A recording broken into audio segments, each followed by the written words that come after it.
السلام علیکم۔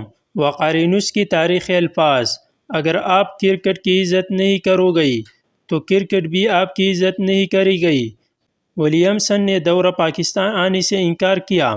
آئی P L کی وجہ سے پورا سیزن باہر بیٹھ کر پانی پلاتے رہے اور اب رزلٹ سب کے سامنے ہے۔ ورلڈ کپ میں نیوزی لینڈ کے خراب کارکردگی کے بعد کین ولیمسن کا محدود اوور کی کپتانی سے مستعفی ہونے کا جرات مندانہ فیصلہ۔ یہ ایک سچی لیڈر کی خاصیت ہے جو سب سے پہلے الزام قبول کرتا ہے اور خود سے احتساب شروع کرتا ہے۔ انہوں نے نیوزی لینڈ کے سینٹرل کنٹریکٹ سے بھی انکار کر دیا جس کی وجہ سے ان کے ڈومیسٹک کرکٹ میں کھلاڑی اس جگہ کے لیے لڑے گئے کیا مثال قائم کی۔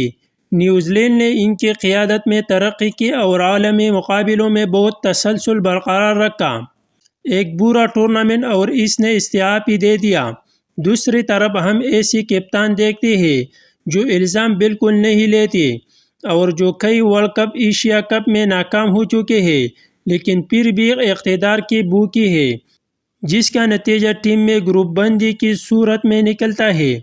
جب آپ کا کپتان کمزور ہو اور کارکردگی نہ دکھا رہا ہو تو ایسا ہوتا ہے۔ جب آپ کہتے ہیں کہ نیوزی لینڈ یا انڈیا نے ٹرافی نہیں جیتی تو دیکھیں ان کی کپتانی نے استعفا دے کر بہادری کا مظاہرہ کیا۔ ہمارے بارے میں کیا خیال ہے؟ ہم اتنی ایماندار اور بہادر کب ہو گئی؟ ہم رینکنگ میں 7ویں نمبر پر آ گئی ہیں اور اس کے نیچے صرف اندھیرا ہے۔ آپ کیا سوچتے ہیں؟